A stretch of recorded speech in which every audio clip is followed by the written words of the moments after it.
uSuperSport, uSABC, uETV kumele benze better. uSuperSport, uSABC, uETV Media kumele benze better.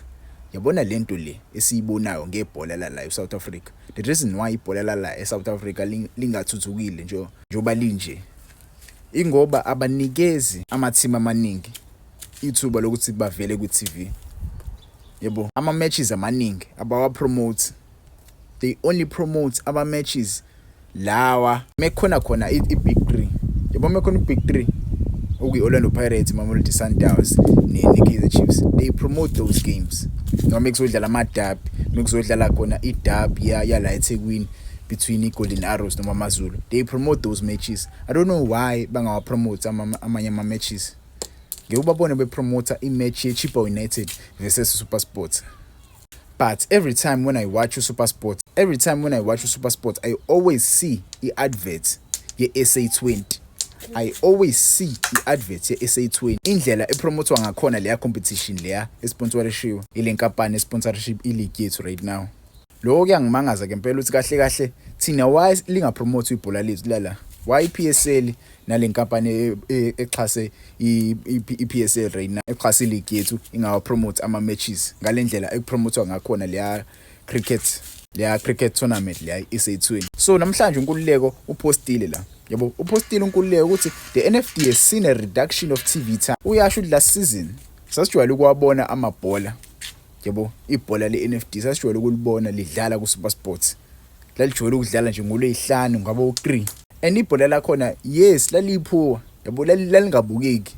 Lalingabukeki but sasinokubona abadlali. Yabo, abasashine, abadlali abanesipiliyoni abafunayo ukuyodlala kuPSL.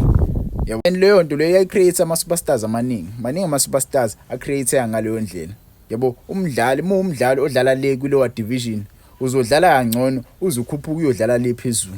Yabo, because uyayibona uyavela ku-TV, mase uyibona uvela ku-TV uzofuna ukwenza more, uzofuna ukudlala kangcono. Yabo, njengoba bengaveli ku-TV bazovela baveli ku-TV why kumele badlale better. Yabo, because vele abekho abantu abababukayo. And lo nto iyabheda. Maningi ama-channels esinawo la eSouth Africa.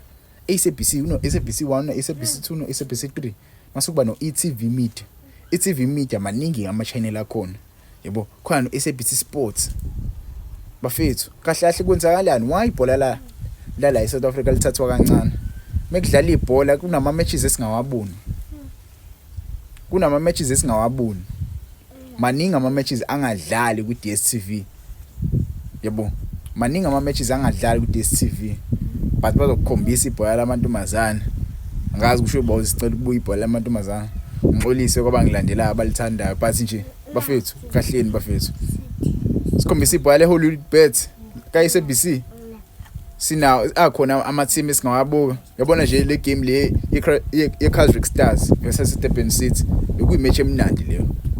Bekuyimatch emnandi because bobawu2 lawo ma-team lawo bowu2 abefightela kahle afightela right now ukuya ku-Betway Premiership.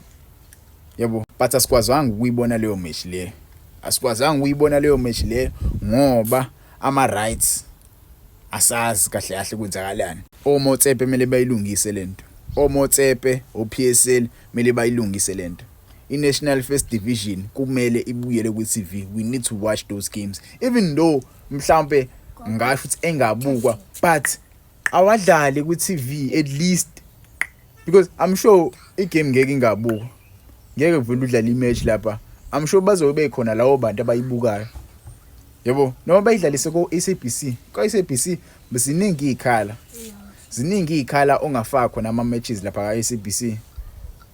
Yabo, maningi ama-channel. SABC 2, SABC 3, SABC 1 bangadlala ama-repeats ama-matches eBundesliga ekhona ama-matches ala eSouth Africa. Alento bafethu mina ayikabi mhlambe ngiyithatha ngenye indlela but le post le ingimuvile kakhulu. Yabo, le post le ingimuvile.